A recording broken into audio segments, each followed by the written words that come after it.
Back when somebody started the open tag event on knives made in the USA, there is immediately a cry about how about knives not made in the USA and not made in China. I took that to mean knives made in a specific country by a factory located in that country, or a factory or brand located in that country. Kind of like the most likely one you can think of right here, Victorinox, which is made in Switzerland. And so there you go. That's what I was looking at. Companies similar to that. So a company located in a country other than the United States that is producing knives inside their own country, as opposed to outsourcing it to another country. And in this case, the first one I'll be looking at, I've got 5 of them I'm going to look at. They're all from Europe. The first one here is a Victorinox. I mean, why not lead off with probably the most well-known brand in the world? And this is actually a Spartan celebrating William Tell from 1291 to 1991. So as it being a Spartan, you have your can opener, small screwdriver,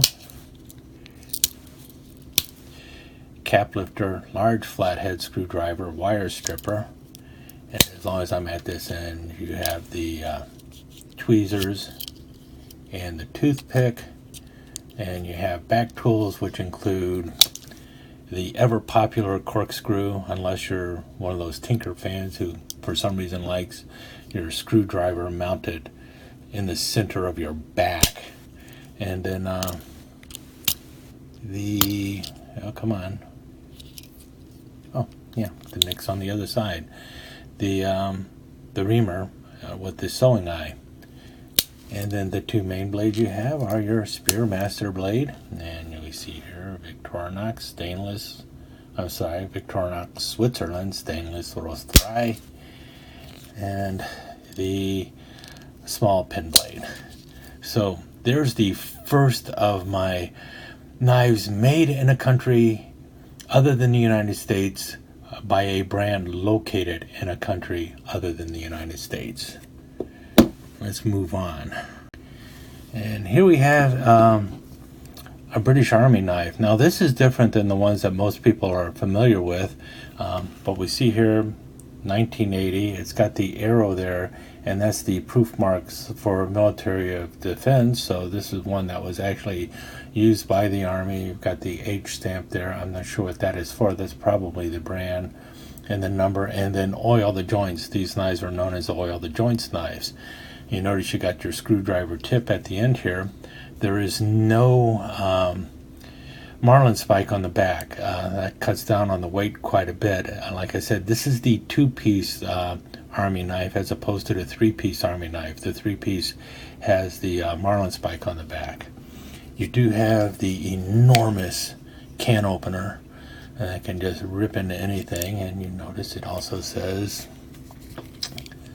stainless steel there.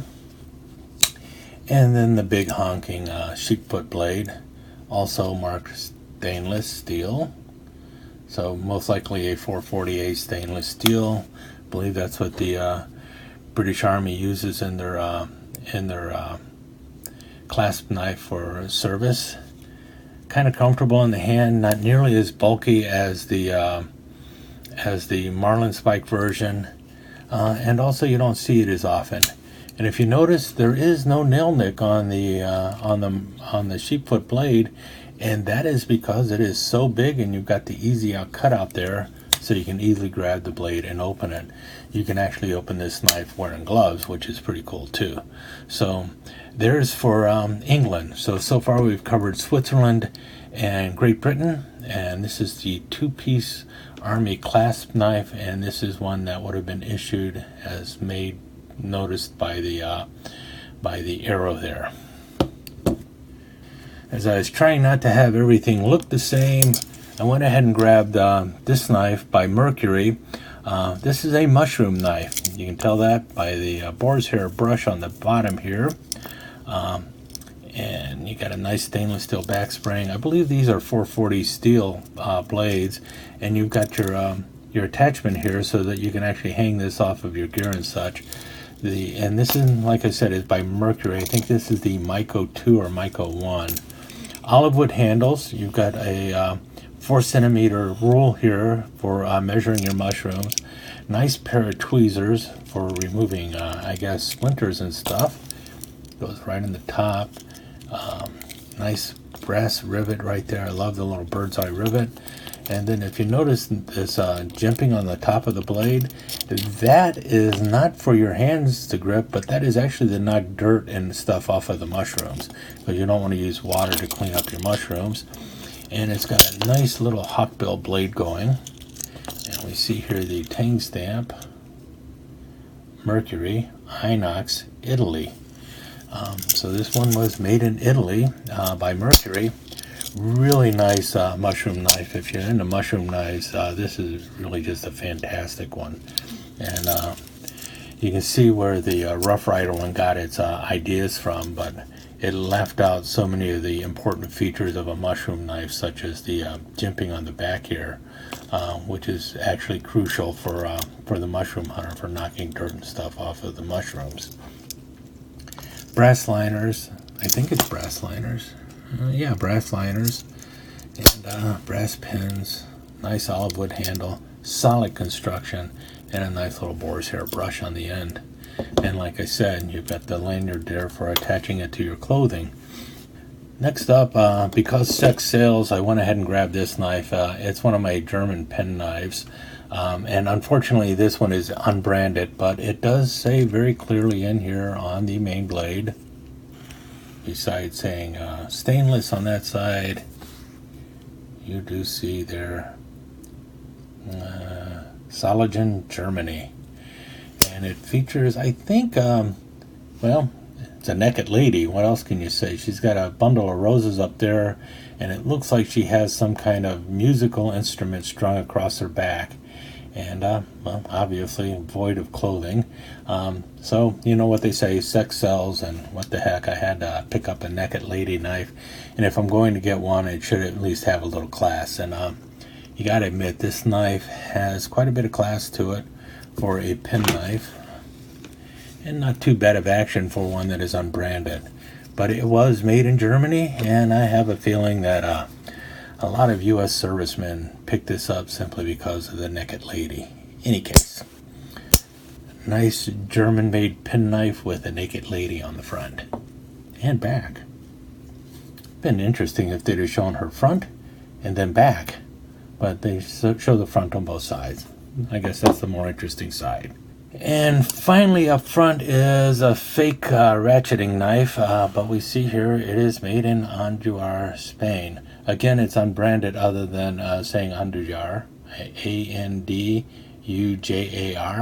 I'm sure somebody out there who is actually from Spain or Europe will be able to pronounce that much better than I did. But it was definitely made in Spain, and I bought it simply because of the blade. Really good half stop on this blade too.